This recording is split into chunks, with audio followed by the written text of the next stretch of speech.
Près de 6 mois après que les premiers cas de Covid-19 ont été signalés en Amérique latine, une évolution qui pourrait marquer une étape majeure vers la fin de la pandémie. Le vaccin contre le coronavirus développé par l'Université d'Oxford et AstraZeneca coûtera entre 3 et 4 dollars américains par dose pour les latino-américains. L'Argentine le produira, le Mexique l'emballera et le distribuera, et la fondation appartenant à Carlos Slim, l'homme le plus riche d'Amérique latine, le financera. Jusqu'à 250 millions de doses seront fabriquées pour l'Amérique latine, à l'exception du Brésil, qui a son propre accord. Et la production est déjà en cours en attendant son approbation. Le vaccin est à un stade avancé de test. L'Afrique du Sud, avec près de 600 000 cas, est l'un des pays participants. L'Argentin Pablo Berra vit à Johannesburg depuis 12 ans et est l'un des 2000 volontaires testant le vaccin.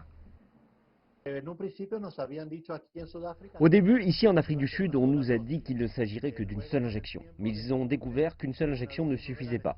Ils ont vu qu'elle produisait des anticorps chez 91% des personnes qui en avaient reçu et non 100%. Alors ils ont décidé d'administrer une deuxième injection. Ils ont trouvé que 100% des personnes qui avaient reçu le vaccin produisaient des anticorps.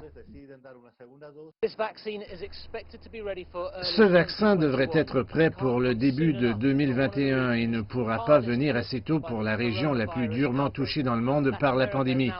L'Amérique latine a dépassé l'Europe en tant que région comptant le plus de cas et de décès confirmés. En plus de produire le vaccin de l'Université d'Oxford, l'Argentine mène des essais sur un vaccin développé par la société Pfizer et est également en négociation pour un essai de phase 3 avec le vaccin chinois de Sinopharm.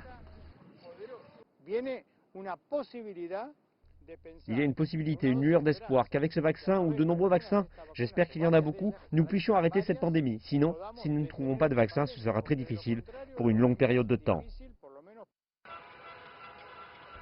Les nerfs sont à vif dans des pays comme l'Argentine qui ont vu des manifestations cette semaine contre les politiques gouvernementales se mêler à la colère face à la quarantaine en cours.